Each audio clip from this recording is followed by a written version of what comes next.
Class 10th NCERT book chapter number 2 बहुपद। बहुपद किसे कहते हैं ये आप लोग क्लास 9 में पढ़ चुके होंगे, मगर थोड़ा सा इंट्रोडक्शन देता हूँ। बहुपद किसे कहते हैं? बहुपद जिसमें से एक से ज्यादा पद हो उसे बहुपद कहा जाता है। मान लीजिए जैसे कि उदाहरण जिसमें एक से ज्यादा पद हो उसे हम लोग क्या कहते हैं? उसे बहुपद कहते हैं।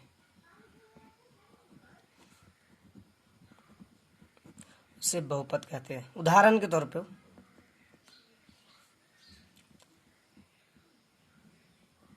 उदाहरण जैसे मान लीजिए यहाँ पर लिख दे 2x प्लस 2। ये क्या को पद हुआ? एक पद दो पद, ये तो बहुपद कहलाएगा। समझ में है? इसी तरह लिख दीजिए 2x प्लस 3 ए प्लस x प्लस 3 बराबर 0। सॉरी 0 नहीं, ये बहुपद कहलाएगा। तो ये कितना? एक से ज्यादा पद, एक पद दो पद तीन पद, इसे बहुपद कहते हैं। चलिए, बहुपद के कंडीशन क्या हो? बहुपद को दो भाग में बांटा गया है। देखिए, बहुपद का 3 टाइप से है, मगर सबसे पहले हम लोग बहुपद को दो भाग में बांटा गया। क्या क्या? पहला चर और आचर। चर किसे कहते हैं और आचर किसे कहते हैं? चर जिसमें ए बी सी डी यानी कि जो अल्फा बीटा का है A B C D Z तक, उसको हम लोग चर कहते हैं। उदाहरण ए पी ई सी जितना भी आएगा, ठीक है, पी क्यू आर एस, ये सब हम लोग का चर कहलाएगा। और आचर पद किसे कहते हैं? आचर पद जिसमें से एक दो यानी कि 1 2 3 4 इसी तरह जितना भी गिनती है, टोटल गिनती को क्या कहते हैं? आचर पद कहते हैं। प्रश्न वाली 2.1, किसी बहुपद px के लिए yx का ग्राफ नीचे आकृति में दिया है। प्रत्येक स्थिति में px के शून्य ज्ञात कीजिए। तो शून्य क्या होता है पहले समझिएगा। शून्य क्या होता है? तो शून्य ज्ञात करना है। तो शून्य क्या होता है? शून्य तो एक ग्राफ विधि से बनाता है शून्य। मान लीजिए इस तरह के ग्राफ दिया हुआ रहेगा, इसको y अक्ष बोलते हैं, इसको x अक्ष बोलते हैं, ठीक है।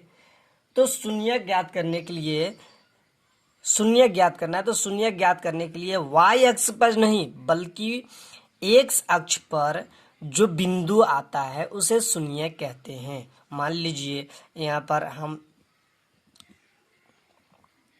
जैसे कि यहाँ पर काट दिए, ठीक ना।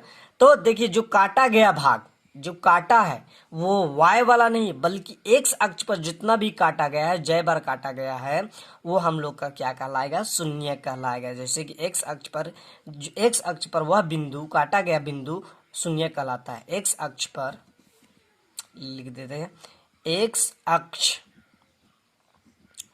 पर काटा गया बिंदु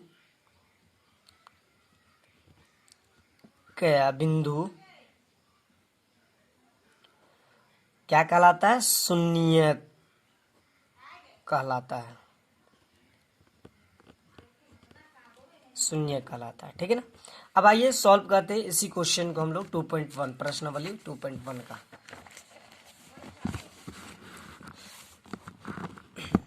तो सबसे पहले क्वेश्चन दिया हुआ है, देखिए डायरेक्ट सॉल्व बुक में कर देते हैं, देख लीजिएगा आप लोग, आराम से समझ जाइएगा। तो सबसे पहले दिया हुआ है क्या? Question number 1। क्वेश्चन नंबर 1 में दिया हुआ है कि x अक्ष पर काटा गया बिंदु कितना है। तो x अक्ष पर न ये काटी है, न ये काटी है, न ये काटी है। यहाँ पे y अक्ष पर काटा गया, तो इसका आंसर 0 होगी। देखिएगा, इसको कॉपी में सॉल्व करते जा रहे हैं बुक। तो सबसे पहले का आंसर क्या होगा? पहला क्वेश्चन का 0 आंसर होगी।